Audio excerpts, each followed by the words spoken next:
This is Ag Matters PM from the Iowa Agribusiness Radio Network, brought to you by the Iowa Soybean Association, your daily recap of the information that affects Iowa's farmers, producers, and consumers, right here in the heart of the heartland. With reports from our award-winning broadcast team of Dustin Hoffman and Riley Smith. Now, from the IARN studios in Des Moines, here's Dustin Hoffman. Well, good day and welcome to Ag Matters PM from the Iowa Agribusiness Radio Network. I'm Dustin Hoffman. Coming up in today's program, I will be sitting down with Jim Sutters, CEO of the U.S. Soybean Export Council, as we talk about the marketing plans for last year's crop and also talk about growing new markets for soybeans. Riley Smith will be back at the World Food Prize Hall of Laureates to continue the diplomatic discussions we heard about last week. We'll also have a check of your ag weather outlook. But for right now, let's take a look at the markets.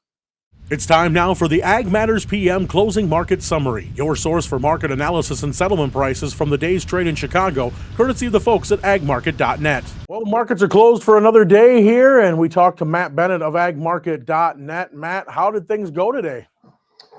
Well, it was an interesting trade for sure. I mean, you got a pretty decent range.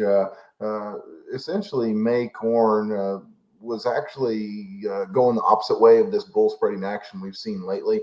May and July we're only up 3.5 cents, whereas SEP was up 8 3/4. D's corn up 9.5. So a lot more action, quite frankly, in the corn market today. More stuff to talk about, I guess, as far as the way that the market's been moving. Again, lately we've seen more of a bull spreading type action, like for instance between July and SEP. A lot of folks thinking, hey, we're looking at some real tightness as far as old crops concerned. There are some whispers today that, maybe China's done buying U.S. corn in large quantities, at least for this year. So if that's the case, it would make sense to see that spread unwinding somewhat. All right. And how about soybeans? How did they fare today? Yeah, I mean, kind of a similar type of discussion. You had July beans down 3.5 cents. Look over and you see November beans up 8.5. So interesting lately, in my opinion, whenever you start talking about, for instance, November beans, I think a lot of folks feel like bean acres is going to go up due to the fact that the weather hasn't been conducive for a lot of folks throughout the Corn Belt. And so especially with input prices being high, it's maybe a little easier discussion if you're not able to get your corn in, I don't know, by maybe the 10th of May in a lot of these places. So we've still got some time left, but I think that's part of the reason why the bean market kind of got worked over here last week. It'll be interesting to kind of see how we go moving forward, but a lot of it's going to have to do with the weather. Yeah, and we had a lot of rain over the weekend, a couple inches, which we'll gladly take. But again, it's during that, we've talked, it's during that time of year when we want to get in the ground. But how are things looking over in your neck of the woods? We got in the field on Friday. We planted a little bit of corn, and then on Saturday we planted corn and beans. So for the weekend, we planted all around 15% of what we farmed. Got along really well, actually, but we try not to work on Sundays, especially in the spring, but we chose not to. We had some weather coming in. We didn't know how much rain we might get. We sure were hoping we didn't get too much because whenever I drove to town this morning, it was 36 degrees. So I know it's colder, probably where you guys were at overnight and some of the other folks that I've talked to today from different parts of the Corn Belt, but by all means, it was very cool. And so cold rain on top of early planted corn typically doesn't work all that well. Fortunately, we didn't get a lot of rain, but a couple 3/10 actually, whenever it's cool and the moisture comes up overnight, makes it tough to get out and go again. So we're probably going to farm again here midweek on Wednesday, probably plant corn and beans. And quite frankly, it's getting to the point where we're going to probably hit it pretty hard, at least until we get rained out again. Yeah, I think it's the same boat we're in, like we said, the moisture. And then, we were 26 this morning ourselves here in Des Moines. But, yeah, it's definitely going to be one of those, how long do you wait for the ground to warm up? If it dries out, you take the chance while you've got it, too. Oh, absolutely. The thing is when the ground's working really good, even whenever it's a little chilly, my experience has always been to get out there and go. Now, part of the problem that we get into is when we get later into the calendar, for let's say it's May the 20th, and you've got a small window to plant, but maybe 80% of your ground is working good. A lot of folks at that point in the calendar are going to say, all right, we're going to go ahead and go with 80%. Now, early in the year, you want 100% or close to it if you can. And so, again, our ground was working like a dream, especially on pattern tiled ground here in central Illinois. I would say there's folks north, south, east, and west of me that had more rain than what we did. And so we're pretty fortunate in that regards. I don't think Illinois has done a whole lot. Yesterday, they were saying only 2% of the corn crop's been planted in Illinois. That's way, way behind normal. A lot of folks in my part of the world want to get started and have a really good start by the 1st of April on a typical year. So it's going to be interesting to kind of see what Mother Nature has in store for us as we move throughout the rest of spring. So moving on to the livestock side of things, cattle and hogs, how did things fare for them today? Well, we had a rough cattle on feed report last Friday, to be honest. Placements, everything, cattle on feed, well above the trade's expectations. And so, especially with placements. And so you've got to think, feeders were going to have some pressure, fats were going to have some pressure. We started out the week, that was exactly the case. Came in here today, actually, and fats kind of found their footing. And, feeders were still getting worked over a little bit, but fats found their footing. I've got to think that this fat cattle market's going to stay fairly well supported, even in the midst of some higher numbers. Exports have been good. Demand's been good. We're getting into grilling season. I'll tell you, later in the marketing year, I think that you could see pretty high prices as far as fats are concerned. I've told you more than once, I kind of feel like we'll get into the mid 140s, maybe up to 150 whenever we get into the summertime frame. And right now, if you want to be fair about it, when you look at June, you're only 136. So I do expect some upward movement there. Okay, and what about hogs? How are things looking on that front? Yeah, hogs kind of had a rough day as well. I mean, we were lingering around that 120 level on several different contracts over the last couple of weeks. Now the highest you see over here is $113. No question that whenever you look at this hog market, I mean, it seems to me like we're a little rich when we get to the 120s, but at the same time, demand has been awfully strong. We've had good export demand, and there's no question that moving forward, you've got to think that demand will be really strong. It's just really hard to rally, especially feeders and hogs, whenever you're seeing the corn market up once again here. Whenever a lot of folks felt like maybe this market was poised to take a breather. All right. Well, a lot of great information as always, Matt. If folks want to get in touch with agmarket.net to talk some strategies, how do they do that? Just absolutely what you said, agmarket.net. We've got an app, agmarket.app, that you can find on the Play Store or the App Store. And either one of those places you can go and get our contact info, see the technology we provide, and see a plethora of research. All right, Matt. Well, we thank you for the insight as always, and look forward to talking to you again real soon. Absolutely. Thanks, bud. That again was Matt Bennett of agmarket.net. Let's take a look at those closing numbers brought to you by the folks at Bar Chart. July corn was up 3.5 at 801.5. December new crop up 9.5 at 743.5. July beans down 3.5 at 1671 3/4. November up 8.5 at 1502 3/4. July meal was down $8.60 at 437 even. Soy oil up $2.36 to 82.44. Chicago wheat was up 22.5 at 1095. Minneapolis up 10.5 at 1188. Kansas wheat up 11.5 at 1164.5. Oats down 20.25 at 694. On the livestock side, June live cattle 82 cents higher at 136.25. May feeders down 57 cents at 160.72. Lean hogs down $2.85 at 111.17. Pork cutouts down $3.37 at 117.50. And April Class 3 milk unchanged at 24.32. That again was our Ag Market recap here on Ag Matters PM. We're going to take a quick break and hear from our sponsor, the Iowa Soybean Association, and the Soy Checkoff. And then when we come back, we will talk with Jim Sutter of the U.S. Soybean Export Council and get some more information about where marketing is for this old crop that we are trying to move. This is Ag Matters PM. Iowa Soybean Association is driven to deliver for Iowa's 40,000 soybean farmers. We're proud to provide objective agronomic research, a helping hand with soil and water stewardship, and timely industry news powered by the Soybean Checkoff. Learn more at iasoybeans.com. Welcome back to AM/PM from the Iowa Agribusiness Radio Network. I'm Dustin Huffman. Last week, we started a conversation with U.S. Soybean Export Council CEO Jim Sutter as we talked about his recollections of the 2021 soybean crop and also what he's looking for coming out of the 2022 crop.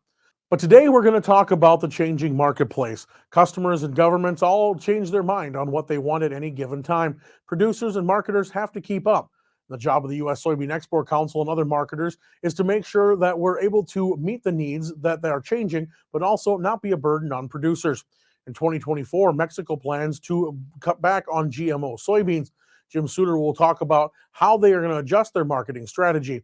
My understanding is that the Mexican authorities have talked about potentially not importing soybeans for food use that are GM soybeans. Now, most of the soybeans that they import go into their crushing industry, and the meal goes to feed their livestock.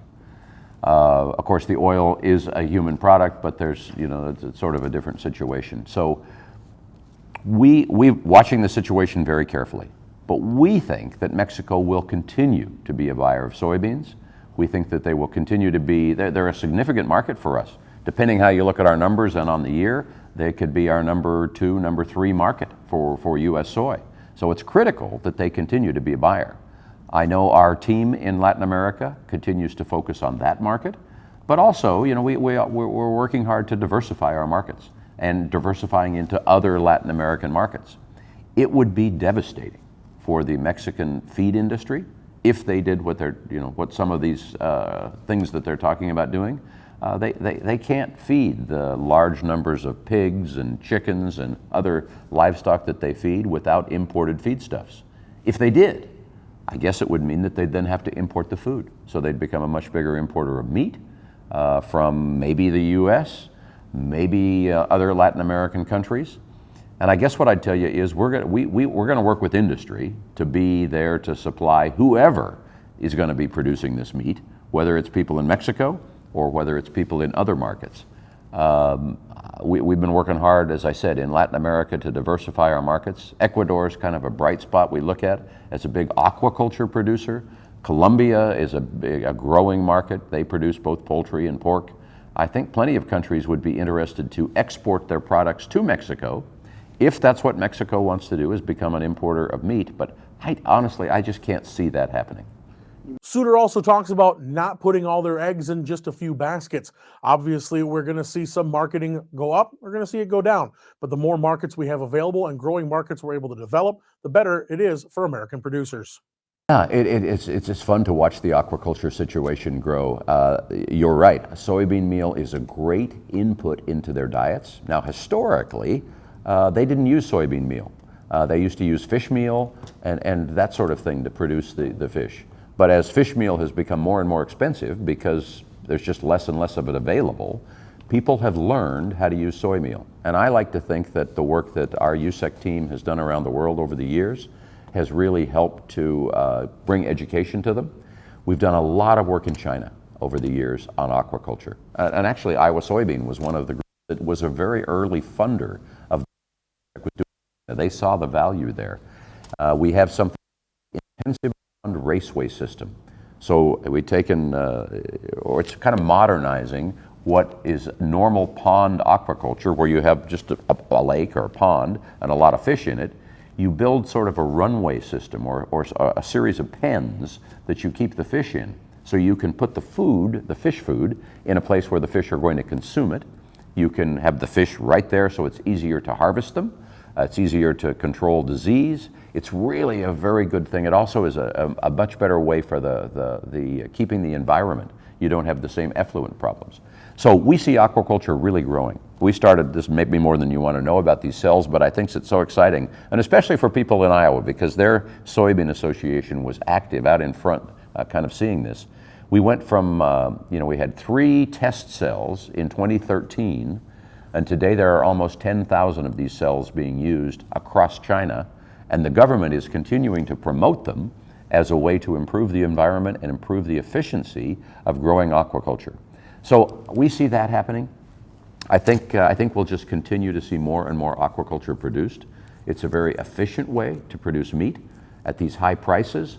Where the feed conversion ratio for aquaculture is very low, lower than both poultry and swine. So we think that the economics also favor aquaculture. So we look for more and more of it to be produced. Well, that again was U.S. Soybean Export Council CEO Jim Sutter here on AM/PM. Let's take a look at the weather.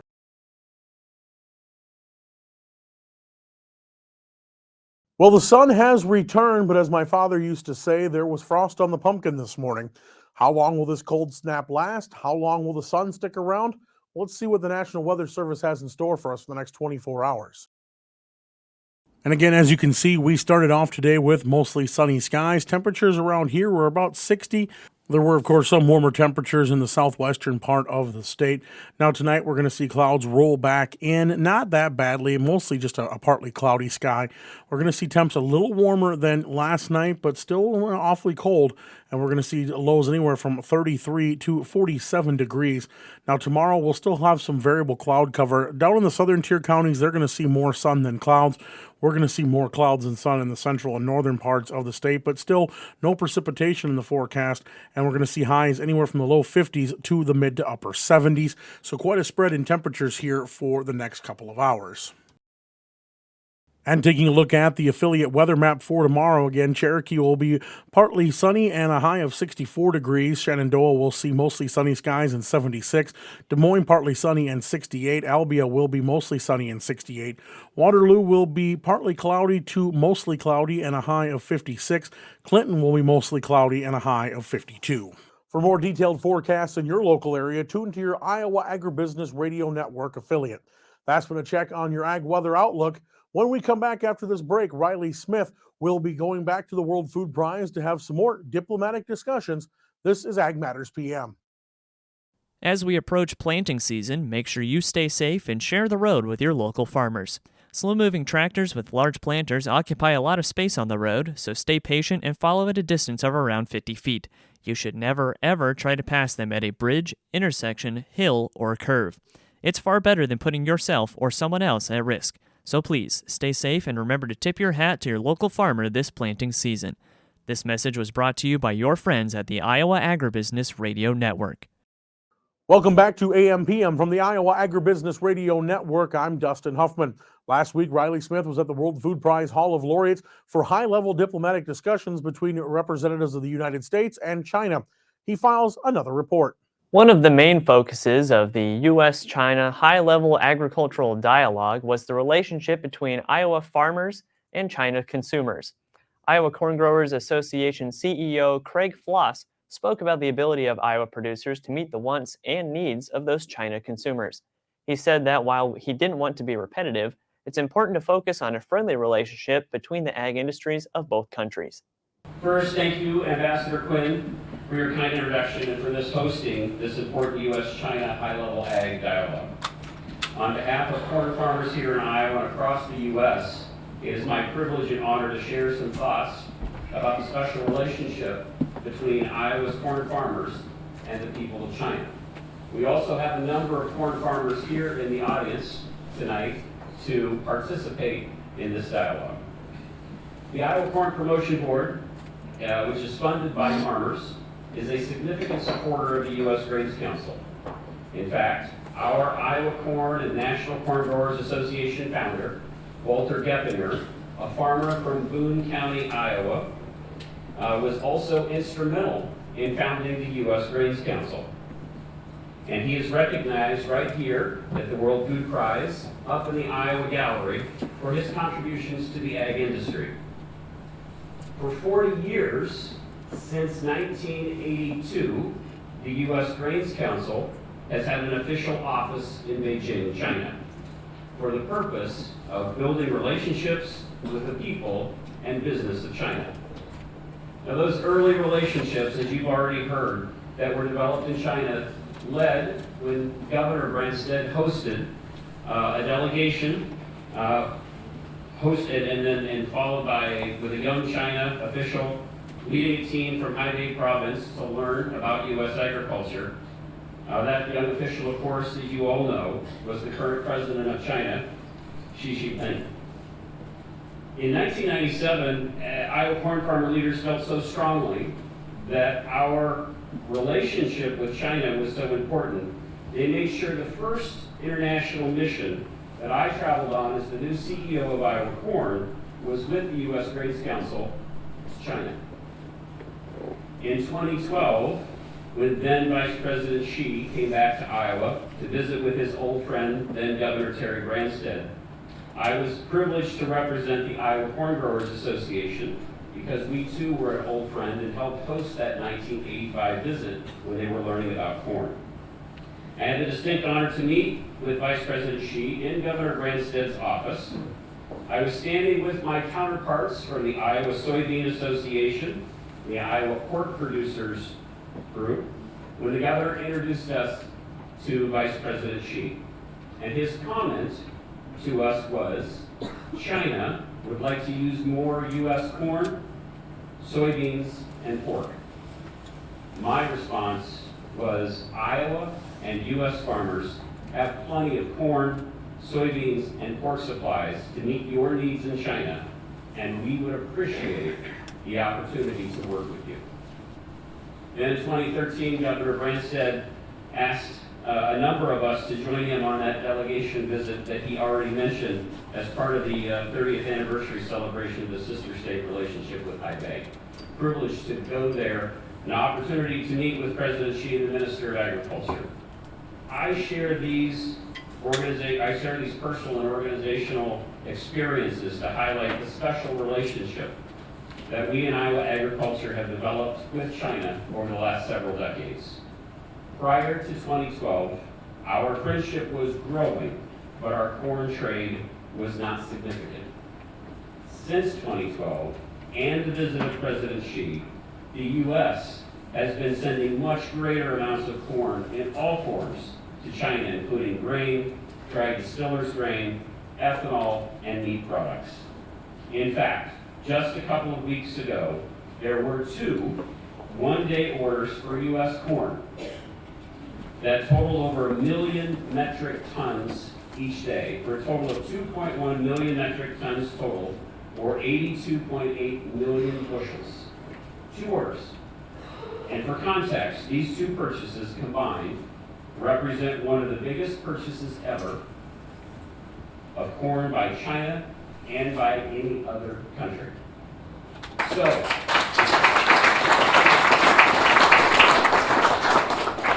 in 2022, Ambassador Chen Gong, I will share with you a similar statement that I was able to make with then Vice President Xi in 2012. Ambassador Chen, Iowa and U.S. farmers have plenty of corn, supplies to meet your food, feed, and fuel needs in China, and we would appreciate the opportunity to work with you. We hope you will be able to share this message with others in China about how much we appreciate our special friendship. We thank you for your past business, and we look forward to our relationship evolving to even greater heights through increased trade and exchange of ideas. Thank you. Once again, stay tuned for more coverage on the discussions from the U.S.-China High-Level Agricultural Dialogue in tomorrow's episode of AM/PM. For the Iowa Agribusiness Radio Network, I'm Riley Smith. Thanks, Riley. And just like that, we're at the end of another episode of Ag Matters PM.